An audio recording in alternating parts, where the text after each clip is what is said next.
My name is Saoirse, and I'm a postdoctoral researcher in the School of Psychology at the University of Sydney. And I actually work just across the road from Manning Farm, which, sometimes my work days are a little bit hazy. British lunchtime pints are a British pastime, right? But I'm not here to talk to you about my drinking habits. I'm here to talk to you about how we fall for misinformation. So, misinformation is anything that turns out not to be true, right? So, let me give you an example. When I order my coffee, rather than telling the barista that my name is Saoirse, and watch the confused look on their face as they try to grapple with this Irish spelling from somebody with a London accent and ethnically ambiguous looks, I just tell them that my name is Sarah. And even when I make it super easy for them,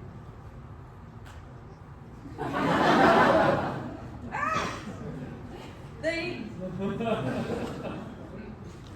my gosh. Why is it working and now it's not? Okay. They still get it wrong. Seriously, what my parents thinking? They have a real cruel sense of humour, giving me an Irish name that means freedom, with an Indian surname given to tax collectors. I am the embodiment of an identity crisis. Speaking of identity crises, when I tell people that I'm a psychologist, I usually get one of two responses. They either say, I don't want to talk to you, you're going to read my mind or something. Or they want to tell me all their deep, dark secrets and how their parents fucked them up.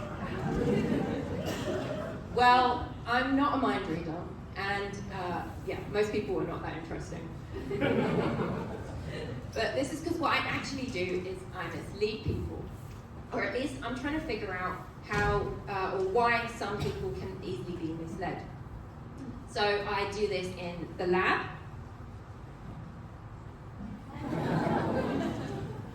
But I also do it in my personal life.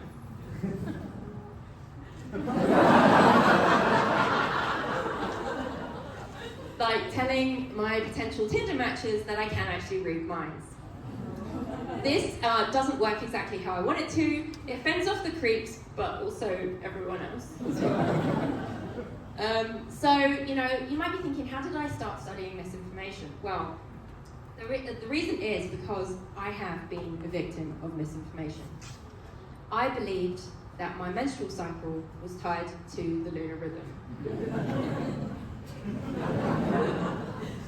And despite finding out that this is just a case of correlation, not equaling causation, you can still find me down in Sydney Park at full moon, praying to the period goddesses to ease my flow.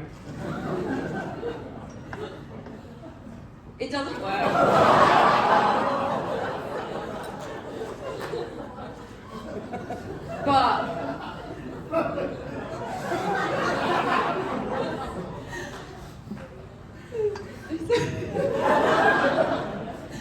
But I still tell everyone it does. What can I say? I just love misleading people. Misinformation can come from all sorts of different sources and different places, and it can cover a wide range of topics. So it could be somebody spreading dangerous myths about cures or treatments for disorders and diseases. Or you might find misleading information on social media about climate change. Or you might just see an AI image of the Pope in a Balenciaga puffer jacket. Now, some misinformation is pretty harmless. Like, this image of the Pope isn't real, but I think he looks kind of gangster in a puffer jacket.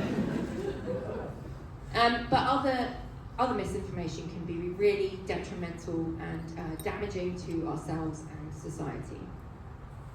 Like, people keep telling me that Australian spiders are nothing to worry about and how they're more afraid of me than I am of them. But every time I see one, I have a heart attack. So, misinformation can have a really negative impact on our decisions, so it's really important to understand how and why we fall for misinformation. So I'm not here to debate whether the earth is flat, because it is, right? And I'm not going to discuss, whether Trump won the election, because, all these people are saying he did, so he must have done, right? And I'm definitely not going to discuss whether Gwyneth Paltrow's psychic vampire spray actually works. But I can tell you that since I started using it, I no longer have any energy vampires in my life. So these are all things that misinformation clouds around. So apart from me, who else falls for misinformation? Surprise! Come on. All right. Actually, sorry, millennials, we can't blame the boomers for everything. Us and Gen Zers are actually worse than boomers at figuring out what's true and what's false. So, you might be thinking, how does somebody like you study misinformation? Well, as a cognitive psychologist, I'm interested in how people take in and absorb information, and particularly when it's shared with us by other people, and especially when it's repeated. So what I do is I run experiments on people. In other words, I trick people into believing things that aren't true. So what I'll usually do is I'll have one group of participants where I'll show them some fake social media posts, and each of the posts reshares the same message, but in this condition, they all rely on the same source of information or the same study or expert to back up the claim. And then for another group, a different group, they'll see a different set of social media messages, and again, it repeats the same kind of message, but it's backed up by different studies or experts. So in the second group, there's essentially more evidence backing up the claim. So people should be more convinced by the second set of messages.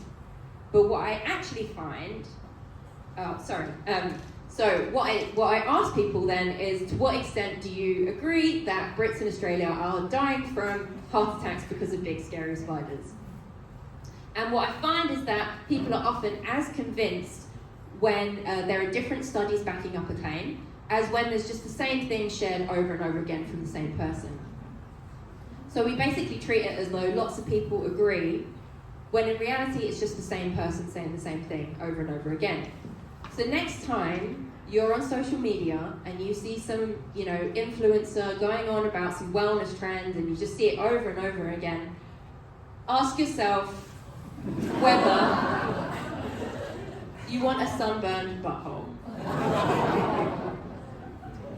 Now, even sensible people can fall prey to misinformation. Come on, oh no. Like a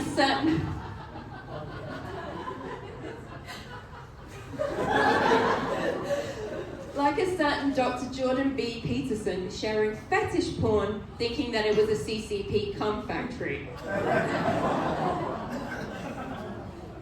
Now the thing about misinformation is it's really sticky. Oh. Not that kind of sticky! Get your minds out of the gutter, this is a science talk. When it's repeated, it sticks in our brains. Even when it's just slightly different versions of the same thing. Oh, no. Clicker issues. So, like when a certain someone keeps saying that they didn't lose the election, repetition can have a really powerful effect. So you might be thinking, hearing Trump say that he won the election a bunch of times isn't going to make me believe what he said. And, you'd be right. So whether you're going to believe the repeated statements coming out of this mouth. Come on. This mouth.